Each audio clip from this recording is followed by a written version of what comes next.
Welcome to Zestful Aging, where I talk with fascinating, talented, and inspiring guests who reflect on the adventures and challenges of aging and who are living their lives with vibrance and purpose.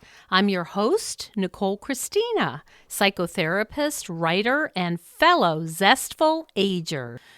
I want to invite you to my brand new free webinar, Zestful Aging. Here's how you do it. Many of my clients tell me that they're stretched too thin with too many demands upon them. They are just worn out. In my brand new webinar, I teach simple and sensible habits that will significantly improve your life now and help you age with vibrance and resilience. But it's important to start now.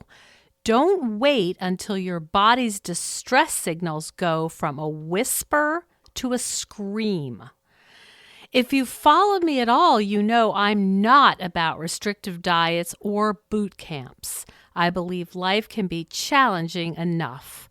Let's appreciate our bodies and minds for the miraculous systems they are and take the time to take care of ourselves.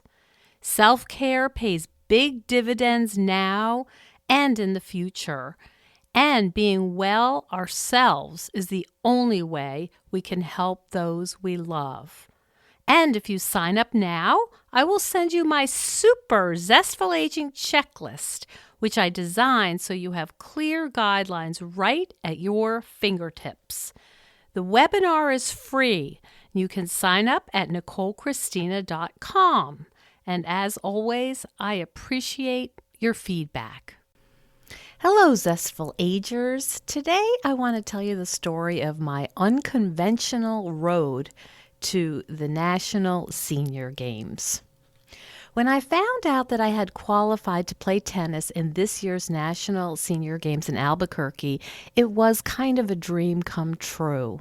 I love tennis, and to be able to play at the games will be a highlight of my life. But my journey to the games has been entirely unconventional, and I've learned a few things along the way. Number one, your history is not your destiny. As a school kid, I was always picked last in sports. Gym was a special kind of nightmare, and I learned that you can only claim to have your period once a month. I tried everything to get out of the humiliation of changing into those wretched gym clothes with those balloon shorts. Kickball and dodgeball seemed particularly barbaric, and I had a real fear that the ball was going to hit me in the face. And I was too busy reading and drawing. Why are you expected to be good at everything in school? Even now, I can't do a proper push-up. I love the bumper sticker that is anti-running. It boasts the driver's running mileage, 0.0. Eventually, though, I did discover that I had a knack for racket sports.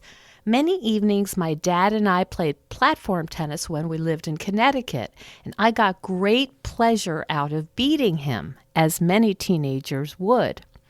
But when I started hitting tennis balls, I was smitten. There's no way to put into words the beauty and elegance of the game unless you've been overcome by its charms. It's simple and impossibly difficult. You can never learn everything about the game. One day you think you're gaining on it, and the next it shows you just how far you still have to go to master it. Lesson 2, effort and enthusiasm go a long way. There's an absolute serenity that comes over me as I put my daily anxieties aside and just concentrate on that little fuzzy ball. And what I lack in skill, I make up for in enthusiasm. I track that ball down like my life depends on it. I'm surprised I haven't hurt myself. People have died playing the game by falling and hitting their head. Eventually, my occasional recklessness will have to be reined in, but not quite yet. Lesson 3, Showing up counts for a lot. So before you get too impressed by the fact that I qualified for the games, the truth is that it wasn't that difficult. There wasn't a big field of competitors at the New York State Games, which allowed me to earn the silver medal, which came from a Ziploc bag and might have been made out of recycled soda cans. But I got there. It was hot. My tennis friends didn't want to take the day off of work. I showed up, and I was surprised how nervous I was. Lesson 4. At this age, I don't worry about how others are doing it. There are about 200 days left until the games in June. My training schedule is as unconventional as my road getting here. I suspect many of the other athletes are going to be going to the gym daily, eating keto, and making themselves kale protein shakes. Me? I'm bouncing happily on my rebounder with light weights to classic Elvis Costello, and maybe cutting down on chocolate a bit. And I'll be more conscious of drinking enough water. Will I be buff and a senior Olympic specimen? I doubt it. I hate the gym because it bores the daylights out of me. And as much as my tennis coach wants me to do reps and lose weight, there's a recipe for grimness. At this stage of life, fun and pleasure are my focus. And it turns out, happiness is health promoting. But I'll play my little heart out and I will enjoy every single minute of the privilege. That's the only way I can do this, my own quirky way. Lesson 5. Getting to New Mexico is expensive, but so is regretting not choosing adventure. As the host of Zestful Aging, I've spoken to so many talented, amazing women from all over the world.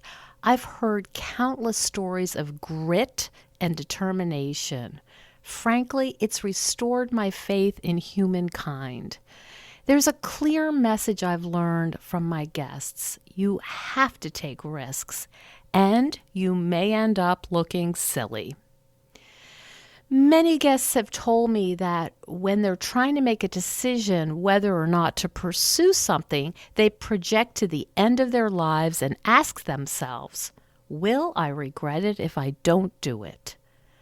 It's scary thinking I might get skunked. I will be disappointed if I get out there and lose every single game or every single point. I may freeze up and hit every ball long, a common sign of nerves. I may wilt in the New Mexico sun, but I need to take that chance in order to live a vibrant, courageous life. I know the senior games are not Wimbledon, and I am not an elite athlete, but it is a dream come true for me. And if you know anyone who wants to sponsor an energetic, determined, post-middle-age tennis player, please send them my way. Thank you so much for joining us on Zestful Aging. If you like the podcast, please share with some of your friends. I love to hear from my listeners. Send me an email at NicoleChristina.com. And please consider becoming a patron of the show. You will get access to exclusive bonuses, and you will be part of the Zestful Aging community. Keep us going strong. Go to patreon.com/zestfulaging. See you next time for another episode of Zestful Aging.